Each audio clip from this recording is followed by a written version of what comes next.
ආයුබෝවන් කුවේ සියලු දෙනාටම අද දවසේදී අපි යමු අපේ 10 ශ්‍රේණියේ 6 වෙනි පාඩම. ඒ තමයි පුතා ශාක හා සත්ත්ව සෛලවල ව්‍යුහය හා කෘත්‍යය. ශාක හා සත්ත්ව සෛල. ඉතින් දුවේ පුතේ ඔබ දන්නවා මේ ලෝකේ ගතට පස්සේ ප්‍රධාන වශයෙන්ම මේ තියෙන ද්‍රව්‍ය කොටස් දෙකකට වෙන් කරන්න පුළුවන්. ඒ තමයි ජීවීන් සහ අජීවී ද්‍රව්‍ය කියලා. ජීවීන් සහ අජීවී ද්‍රව්‍ය. මම මෙතනදී ජීවීන් කියන කොටස ගන්නවා පුතේ. ඒතර ජීවීන් ගතට පස්සේ ජීවීන් ප්‍රධාන වශයෙන් අපි කොටස් තුනක් හඳුනගෙන තියෙනවා. ඒ මොනවද? එකක් ශාක. ශාක කියලා ජීවි කොටසක් අපි හඳුනගෙන තියෙනවා මේ ලෝකේ. අනිත් එක තමයි සතුන් කියලා කියන්නේ. ශාක සතුන් සහ ශුද්‍ර ජීවීන්. ශාක සතුන් ශුද්‍ර ජීවීන් කියලා කියන්නේ. ඉතින් එතකොට පුතේ මේ ශාක ගත්තට පස්සේ විශාල ශාක, කුඩා ශාක, සතුනුත් එහෙමයි විශාල කුඩා වශයෙන් අපිට විවිධ කියන්නේ විශාල විවිධත්වයකින් යුක්තව අපිට මේ ලෝකේ දැක ගන්න පුළුවන්. මේ ශුද්‍ර ජීවීන්ගේ විවිධත්වයක් තියෙනවා. හැබැයි දුවේ පුතේ මේ ශුද්‍ර ජීවී විවිධත්වය අපිට දැක බලා ගන්න බෑ පියවි ඇසින්. ඇයි පියවි ඇසින් දැක බලා ගන්න බැරි? උදාහරණ මතක් කරලා බලන්න ශුද්‍ර ජීවියෙක් කියනවා කවුද කියලා අපි අහපු ප්‍රශ්නෙට පිළිතුර. මතක් කරලා බලන්න. එක් සෛලයකින් හෝ සෛල කිහිපයකින් ගොඩනැගී ඇති නමුත් පියවි ඇසට පැහැදිලිව නොපෙනෙන ඉතා කුඩා ජීවීන් තමයි මේ ශුද්‍ර ජීවීන් කියලා කිව්වේ. ඉතින් ශුද්‍ර ජීවීන් සමහර ශුද්‍ර ජීවීන් ඉන්නවා එක සෛලයකින් ගොඩනැගිලා තියෙනවා. සමහර ශුද්‍ර ජීවීන් ඉන්නවා සෛල කිහිපයකින් ගොඩනැගිලා තියෙනවා. මේ ශුද්‍ර ජීවීන් කවුද කියලා? දිලීර, බැක්ටීරියා, ඇල්ගී, වෛරස්, ප්‍රොටෝසෝවා. සත්ත්ව ලක්ෂණ දරන ශුද්‍ර ජීවීන් ප්‍රොටෝසෝවා කියලා අපි කියනවා. ඉතින් මේ විදිහට ශුද්‍ර ජීවීන් වර්ග ගොඩක් ඉන්නවා. වර්ග පහක් ඉන්නවා ප්‍රධාන වශයෙන්. හොඳයි. එතකොට ශුද්‍ර ජීවීන්ගේ ත්‍රිවිධත්වයක් තියෙනවා. ඉතින් මේ ශාකය ගොඩනැගිලා තියෙන්නේ මොන වගේද? සතුන් ගොඩනැගිලා තියෙන්නේ මොන වගේද? මේ ශුද්‍ර ජීවීන් ගොඩනැගිලා තියෙන්නේ මොන වගේද කියලා පුතේ අවසානට අපි හොයාගෙන යනකොට අපිට හම් වෙනවා මෙන්න මේ අද පාඩමේ කතා කරන මෙන්න මේ සෛලය කියන දේ. සෛලය මුණ ගැහෙනවා. මේ සෛල කිහිපයක් සෛල ගොඩක් සමහර ශුද්‍ර ජීවියෙක් නම් තනි සෛලයකින් වෙන්නත් පුළුවන්. සෛල කිහිපයකින් වෙන්නත් පුළුවන්.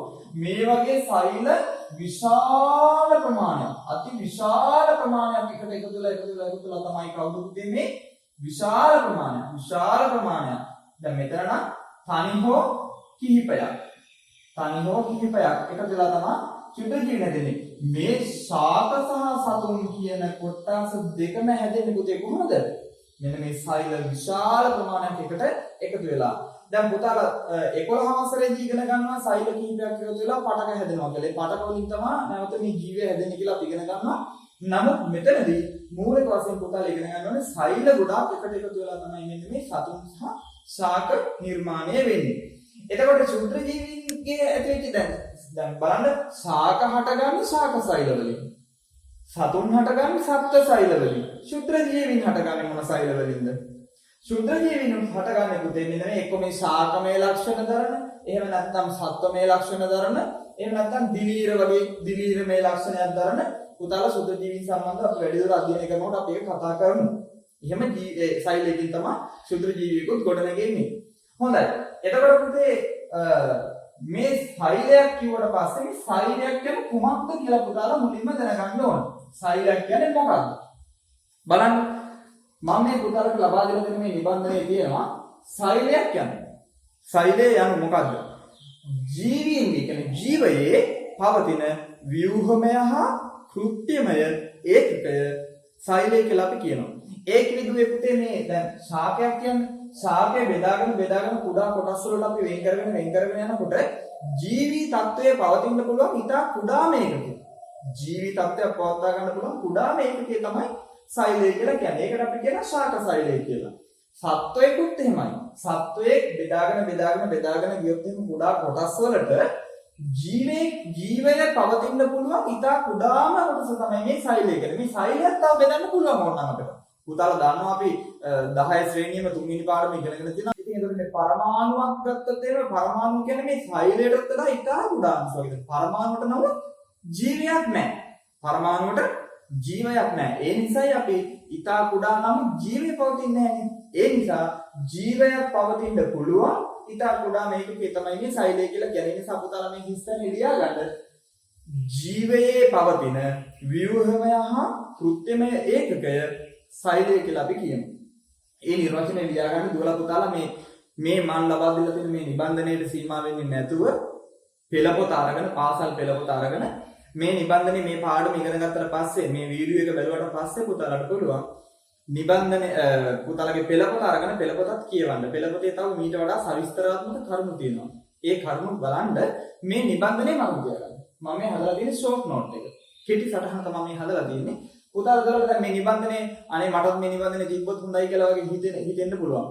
ඒ නිසා පුතාලට පුළුවන් මම මේ පහල දාලා තියෙන මේ නම්බර එක මගේ WhatsApp නම්බර එක. මේ WhatsApp නම්බර එකට මට මැසේජ් එකක් දාන්න අදාළ පාඩම ලියලා මේ පාඩමට අදාළ නිබන්ධනය ලබා දෙන්න කියලා. ඒක තමයි print out එකක් ගන්න පුළුවන් විදිහේ ෆොටෝ එකක් ඒ WhatsApp එකේ ඒ මැසේජ් එකට රිප්ලයි එකක් හැටියට දාන්න. ඒක පුතාලට print out එකක් ගන්න පුළුවන්. අරගෙන මේ දේවල් සටහන් කරගන්න පුළුවන්. හොඳයි.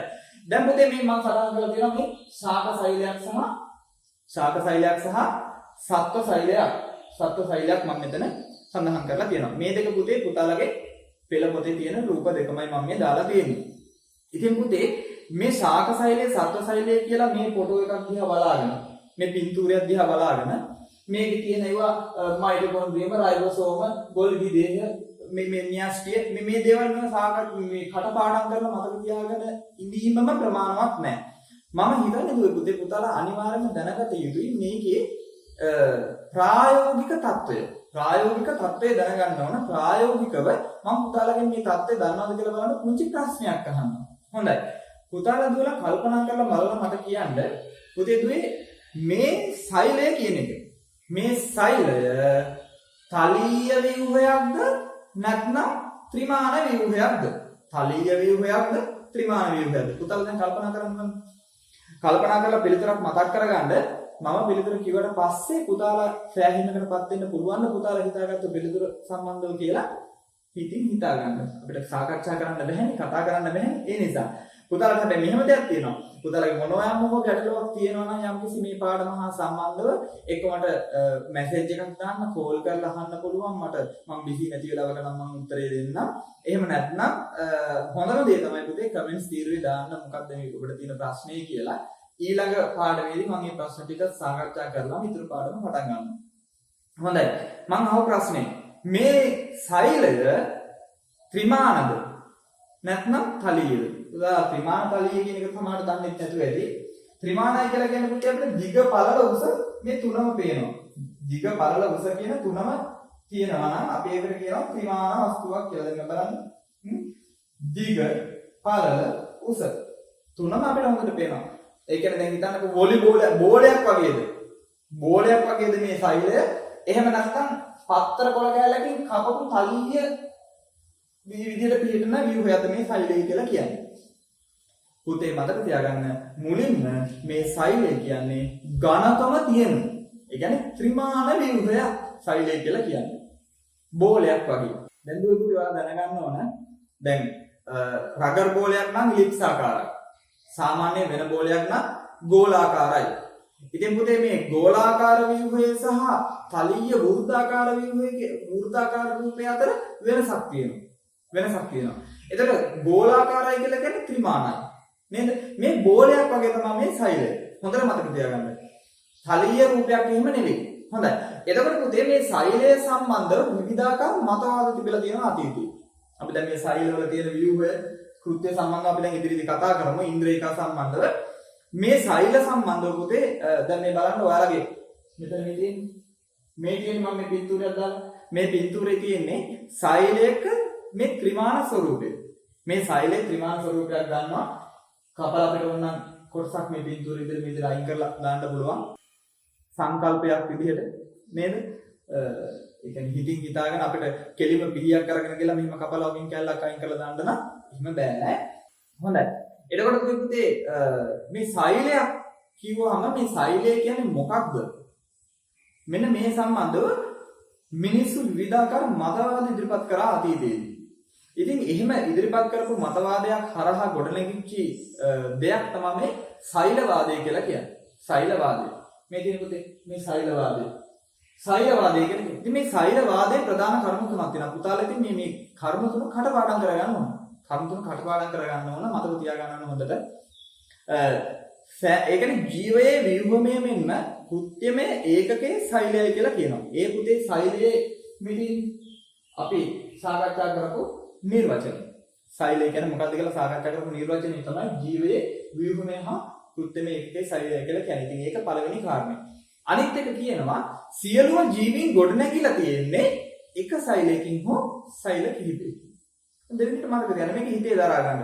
පුතාලා ඉතින් මේක පාඩම් කරලා මතකද කියලා බලන්න නැවත ආවර්ජනය කරලා බලලා පොතක් අරගෙන ලියලා බලලා මේක තමයි පුරුදු වෙන්න ඕනේ. හොඳයි. එතකොට නව සෛල ඇතිවන්නේ කලින් පැවති සෛල වලිනි. මෙන්න මේ කාරණේ පුතාලා මතක තියාගන්න ඕනේ. දැන් බලන්න සෛලවාදී. සෛලවාදී තියෙනවා ජීවයේ ව්‍යුහමය හා කෘත්‍යමය ඒකකයේ සෛලය කියලා කියනවා.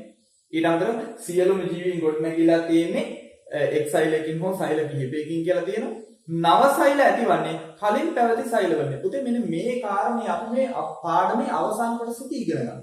මේ සෛලවල තියෙනවා සෛල විභාජනය කියලා ක්‍රියාදාමයක්. මෙන්න මේ ක්‍රියාදාමයේ යටතේ අපි ඉගෙන ගන්නවා මේ කලින් පැවති සෛල වලින් කොහොමද අලුත් සෛල බිහි වෙන්නේ කියලා.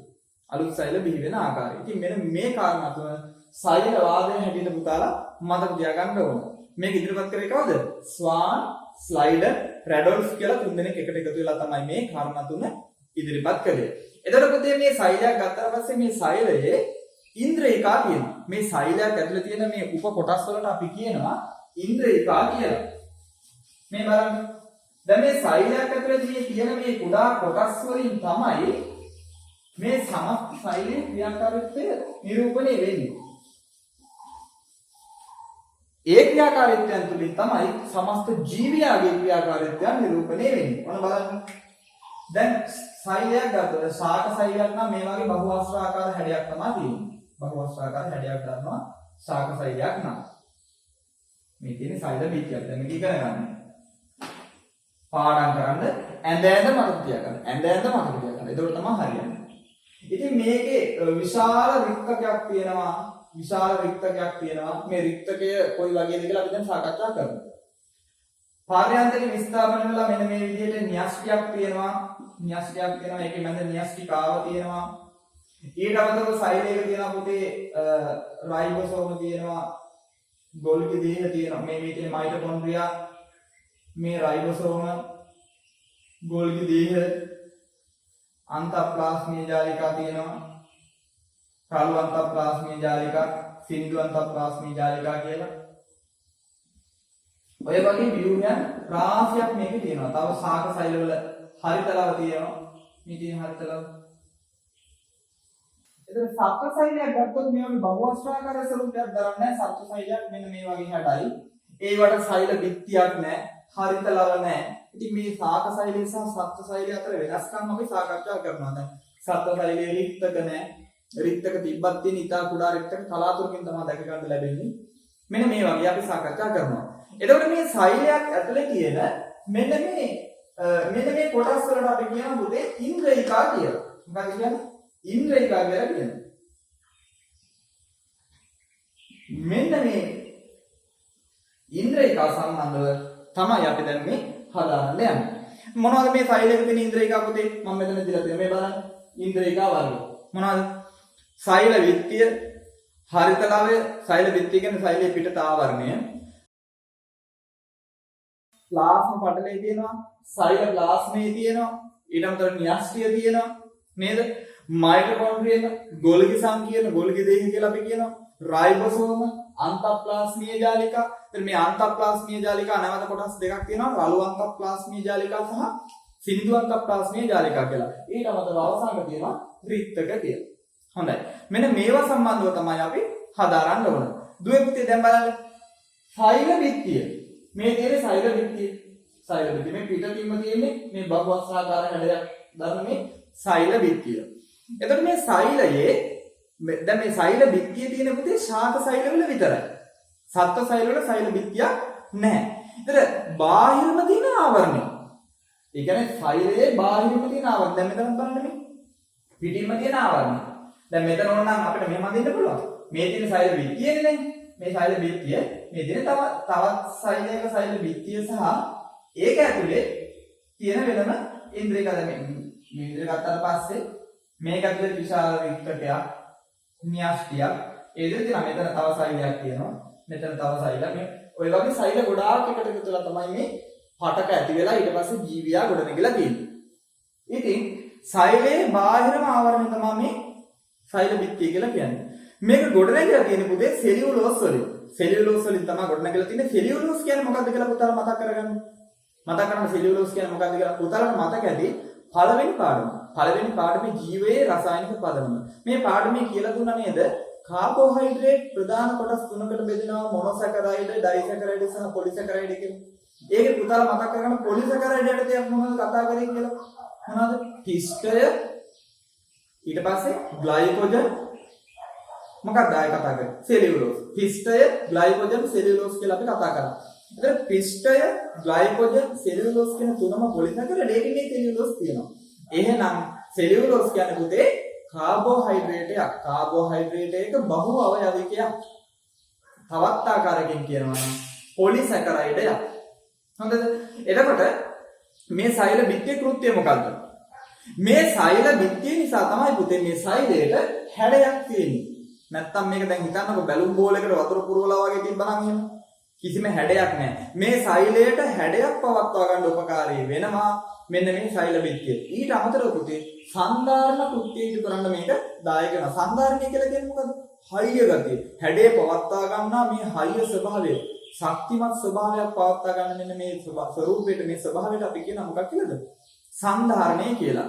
ඉතින් එහෙමනම් මේ හැඩේ පවත්වා ගැනීම සහ සන්ධාරණය කියන්නේ මේ සෛල බිත්තියේ තියෙන කෘත්‍යයක්. ඊට අමතරව සෛල බිත්තිය නිසා ආරක්ෂාවකුත් සැපේනවා. එහෙමනම් හැඩේ පවත්වා ගැනීම, සන්ධාරණය සහ ආරක්ෂාව තමයි මේ සෛල බිත්තියේ කෘත්‍යයන් වෙන්නේ. ඉතින් පුතාලා දුල මේ කෘත්‍යයන් ටික මතක තියාගන්න ඕනේ. ඊළඟට පුතේ අපි යමු හරිත ලවය. හරිත ලවය. මේ හරිත ලවයක් දුවේ පුතේ ශාක සෛල වලටම ආවේනික වෙච්ච ඉන්ද්‍රිකාවක්. හොඳයි. මේ හරිත ලවය නිසා තමයි ප්‍රභා සංශ්ලේෂණය කරන්නේ. දැන් පුතාලා බලන්න සාමාන්‍යයෙන් හරිත ලවයක් ඇඳලා පස්සේ මේ මං යන්නේ හරිත ලවයක් ඇඳපුවම පොතක වගේ නම් මෙන්න මේ වගේ දැන් කාසි මිටියක් එකට තියලා වගේ රුපියලේ හෝ පහේ හෝ කාසි මිටියක් එකට තිබ්බා කියලා හිතන්නේ කාසි මිටියක් වෙන්න කියලා මෙන්න සම්බන්ධ වෙනවා. නැවත කාසි මිටියක් කියලා මෙන්න සම්බන්ධ වෙනවා. මෙන්න මේ විදිහට කාසි මිටියක් එක දිගටම ඒ කාසියක් උඩ කාසියක් තියලා අමුරලා වගේ තමයි මේ හරිත ලවයක ඇතුලේ ඒ කියන්නේ අභ්‍යන්තර ව්‍යුහය තියෙන්නේ. එතන මේ හරිත ලවයක් ගත්තට පස්සේ හරිත ලවයේ තියෙන පුතේ ක්ලෝරොෆිල්. ඒ කියන්නේ හරිතප්‍රද. හරිතප්‍රද කියන්නේ පුතේ මොන පාටද? හරිතප්‍රද කොළ පාටයි. මේ හරිතප්‍රද කොළ පාටයි මේ හරිතප්‍රද මගින් තමයි පුතාලා මතක් කරලා බලන්න ප්‍රභා සංශ්ලේෂණයේදී සූර්යාලෝකය අවශෝෂණය කරේ. මෙන්න මේ හරිතප්‍රද. අපි කියන්නේ හරිතප්‍රද මගින් අවශෝෂණය කරන්නා වූ ආලෝක ශක්තිය ආධාරයෙන් නේද? කාබන් ඩයොක්සයිඩ් සහ ජලය අමුද්‍රව්‍ය ලෙස යොදාගෙන ග්ලූකෝස් නිපදවල ඔක්සිජන් අතුරුඵලයක් හැටියට පිට කරගැනීමේ ක්‍රියාවලිය තමයි ප්‍රභා සංශ්ලේෂණය කියලා කියන්නේ. ඉතින් මෙතනදී සූර්යාලෝකයේ අවශෝෂණය කරේ මොනවද? හරිතප්‍රද වලින්. එහෙනම් හරිතප්‍රද තියෙන්නේ මොනව ඇතුලේද? මෙන්න මේ හරිත ලව ඇතුලේ. හරිත ලව තියෙන්නේ කොහෙද? ශාක සෛල ඇතුලේ. එහෙමනම් ශාක සෛල වල තමයි ප්‍රභා සංශ්ලේෂණය සිද්ධ වෙන්නේ. සත්ව සෛල වල මේ හරිත ලවය කියන කොටස නැත්තේ ඒකයි. සත්ව සෛල වල හරිත ලවය කියන කොටස නැහැ. එහෙමනම් මේ හරිත ලවයේ කෘත්‍ය මොකද? හරිත ලවයේ කෘත්‍ය තමයි පුතේ ප්‍රභා සංශ්ලේෂණ කෘත්‍ය. හොඳයි ඊළඟ යමුමු පුතේ අපේ ඊළඟ ව්‍යුහයට සෛලයක තියෙන ඒ තමයි සෛල පටලය. සෛල පටලය එහෙම නැත්නම් ප්ලාස්ම පටලය කියලා අපි කියනවා. සෛල පටලය එහෙම නැත්නම් ප්ලාස්ම පටලය කියලා කියනවා. එතකොට පුතේ මේ ප්ලාස්ම පටලය පිහිටන්නේ මෙන්න මේ සෛල බිත්තියට ඇතුළත. සෛල බිත්තියට ඇතුළතින් තමයි පිහිටන්නේ. සෛල බිත්තිය අපි අයින් කරොත් ගලවලා අයින් කරොත් ඊට පස්සේ තියෙන ලේයර් එක තමයි ඊළඟට පිහිටන්නේ මොකද්ද? සෛල ප්ලාස්ම පටලය. මේ ප්ලාස්ම පටලය දැන් මම සත්ත්ව සෛලයක් ගත්තොත් පුතේ සත්ත්ව සෛලයක මම කිව්වා සෛල බිත්ති නැහැ. සෛල බිත්තියක් තියෙනවද සත්ත්ව සෛලවල? සත්ත්ව සෛලවල සෛල බිත්තියක් නැහැ.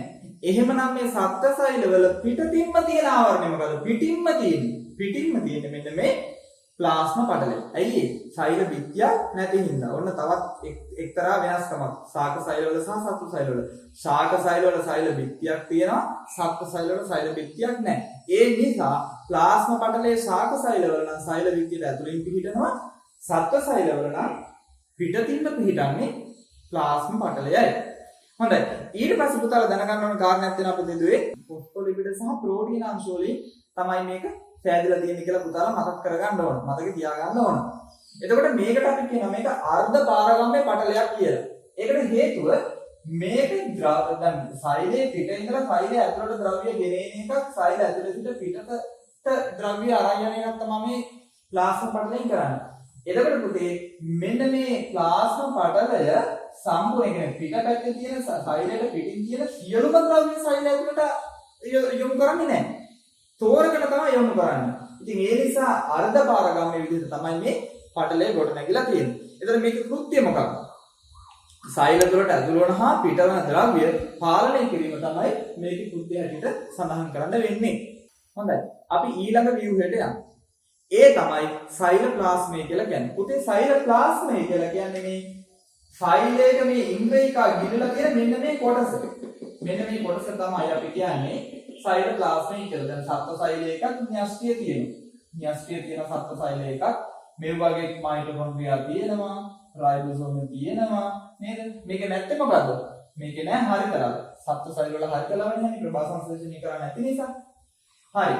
එතකොට මෙන්න මේ ටිකට තමයි අපි ඔය සෛලප්ලාස්මය කියලා කියන්නේ. සෛලප්ලාස්මය. සෛලප්ලාස්මය තුල තමයි පුතේ මේ ඉන්ද්‍රියකා ගිලී පවතින්නේ. සෛලප්ලාස්මය තුල. හොඳයි. එතකොට ඉන්ද්‍රියකා දැන් මේක මේ සෛලප්ලාස්මය කියලා කියන්නේ ජල්ලිමය. ජල්ලිමේ තරලයක්. ජල්ලිමේ තරලයක් තමයි මේ සෛලප්ලාස්මය කියලා කියන්නේ. ඉන්ද්‍රියකා මේකේ ඇතුලේ ගිලිලා තියෙනවා. එතකොට ඉන්ද්‍රියකා දරා සිටීම සහ පරිවෘත්තීය ක්‍රියා සිදුවීම තමයි මෙන්න මේ සෛලප්ලාස්මයේ කෘත්‍ය බවට පත් වෙන්නේ. හොඳයි. ඊළඟට අපි සෛලයක පවතින ප්‍රධානම ඉන්ද්‍රියකාව ඒ තමයි මොකද්ද? න්‍යෂ්ටිය. න්‍යෂ්ටියට අපි යමු. එතකොට මේ න්‍යෂ්ටිය ගත්තට පස්සේ න්‍යෂ්ටිය පුතාලට පේනවා මේ පිටතින් මෙන්න මේ වගේ සිදුරු තියෙන මේ වගේ ආවරණයක් තියෙනවා මේ න්‍යෂ්ටිය. පිටතින් මේ වගේ ආවරණයක් තියෙනවා. මේ ආවරණේ සිදුරු තියෙනවා. මේ එතන මේක ඇතුලේ තමයි මේක තමයි න්‍යෂ්ටිය. මේක ඇතුලේ තියෙනවා න්‍යෂ්ටිකාව කියලා තව කොටසක්. මේකේ සම්පූර්ණයෙන්ම තියෙන වර්ණ ભેද. එහෙම නැත්නම් අපි ඒවා හඳුන්වනවා ක්‍රොමැටින් කියලා. ක්‍රොමැටින් ජාලයකින් ආවරණය වෙලා තමයි මෙන්න මේ සම්පූර්ණම මේ න්‍යෂ්ටිය ඇතුලේ තියෙන්නේ. වර්ණ ભેද බවට පත් වෙන්නේ මේ ක්‍රොමැටින් තමයි. එතකොට පුතේ ප්‍රධානම ඉන්ද්‍රියකාව තමයි මේක. ඊට අමතරව න්‍යෂ්ටි පටලයකින් වට වෙලා තියෙනවා. ඒක තුල න්‍යෂ්ටිකාව තියෙනවා. න්‍යෂ්ටිකාව සහ ක්‍රොමැටින් තියෙනවා. ඒ ක්‍රොමැටින් තමයි පුතේ මේ සෛල විභාජනය වෙන්න ලං වෙලා වර්ණ දෙක බවට පත් වෙනවා. අපි වර්ණ දෙක කියලා කතා කරන්නේ පුතේ.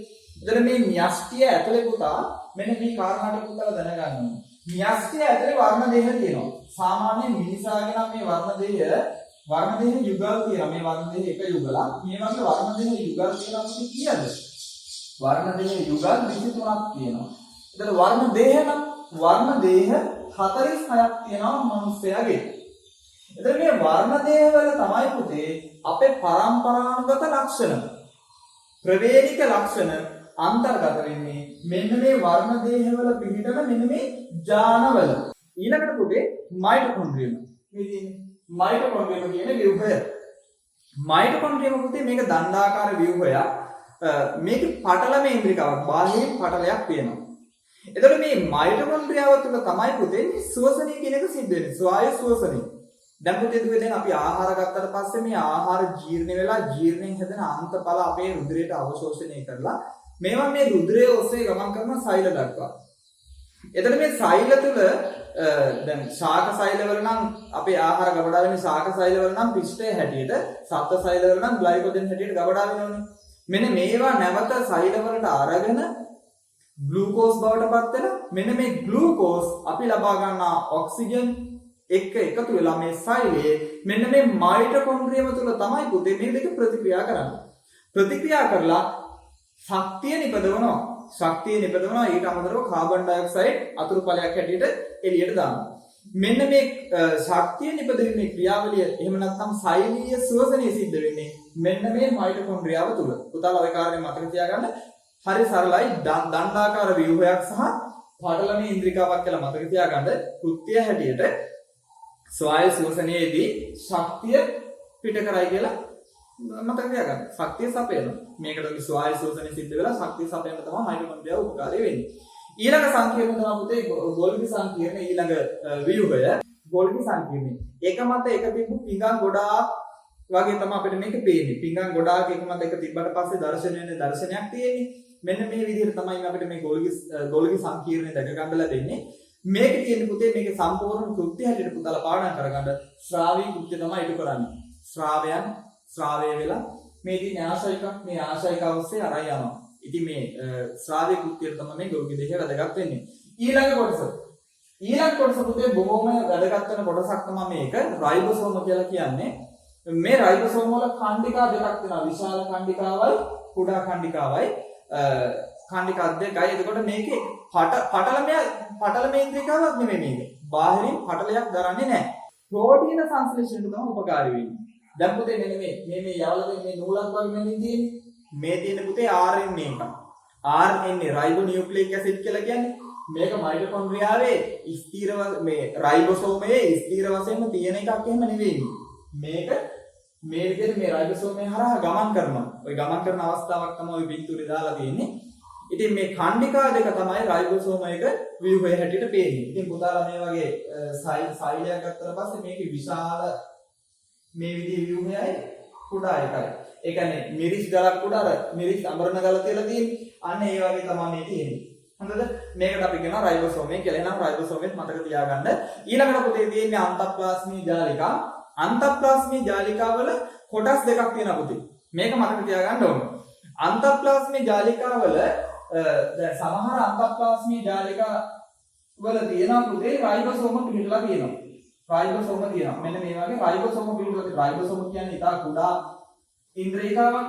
එතන සමහර අන්තප්ලාස්මී ජාලිකාවල මෙන්න මේ විදිහට රයිබෝසෝම පිළිලා තියෙනවා. ඉතින් රයිබෝසෝම පිළිටලා තියෙන මේ අන්තප්ලාස්මී ජාලිකා අපි හඳුන්වනවා රළු අන්තප්ලාස්මී ජාලිකා කියලා. රයිබෝසෝම පිළිටලා නැති නිකම් තියෙනවට අපි කියනවා සිනිඳු අන්තප්ලාස්මී ජාලිකා කියලා. පුතාලා මතක තියාගන්න ඕනේ රළු අන්තප්ලාස්මී ජාලිකා උපකාරී වෙන්නේ ප්‍රෝටීන පරිවහනය කරන්න. සිනිඳු අන්තප්ලාස්මී ජාලිකා උපකාරී වෙනවා ලිපිඩ හා ස්ටෙරොයිඩ් නිපද වීමට සහ පරිවහනය කියන කෘත්‍යයන් දෙකට. පුතේ ඊළඟට අපි යොමු වෙනවා රික්තකය වෙත. රික්තකය කියන්නේ මොකක්ද කියලා මේ තියෙන්නේ. එතන මේ රික්තකය කියලා කියන්නේ මේ ශාක සෛල වල නම් මේ විදිහට මධ්‍යයේ විශාල රික්තකයක් දැක ගන්න පුළුවන්. සත්ත්ව සෛල වල පුතේ රික්තක නැති තරම්. ඒ කියන්නේ රික්තක නැහැ කියන එක තමයි වටින්නේ. නමුත් තිබුණොත් කලාතුරකින් කුඩා රික්තක කීපයක් තියෙන්න පුළුවන්. ශාක සෛල වල තමයි විශාල රික්තකයක් තියෙන්නේ. එතන මේ රික්තකයේ පුතේ පටලමේ ඉන්ද්‍රිකාවක්. මේක පිටින් පටලයකින් ආවරණය වෙලා තියෙන්නේ. මේකට අපි කියනවා තාන ප්ලාස්ටේ කියලා. එතකොට මේ රික්තකයේ තුල යුෂයක් අන්තර්ගත වෙනවා. මෙන්න මේ යුෂය අපි හඳුන්වන්නේ පුතේ සෛල යුෂය කියලා. සෛල යුෂය කියලා තමයි අපි මේක හඳුන්වන්නේ. එතකොට මේ රික්තකයේ කෘත්‍යයන් මොනවද? ජල තුල්‍යතාව පාලනය කරනවා. අනිත් එක තමයි මේ සෛලයේ සන්ධාරමේ කෘත්‍යයක් ඉටු කරනවා. සන්ධාරණයට උපකාරී වෙනවා රික්තකය කියන එක පුතේ.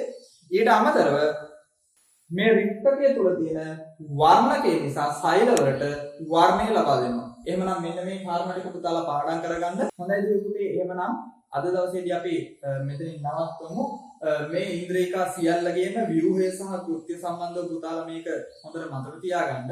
ශාක සහ සත්ත්ව සෛල වල වෙනස්කම් සහ සෛල විභාජනය සිද්ධ වෙන්නේ කොහොමද කියන කාරණේ ඊළඟ පාඩමේදී අපි සාකච්ඡා කරමු. හොඳයි. එහෙනම් ආයුබෝවන් හැමදෙනාට.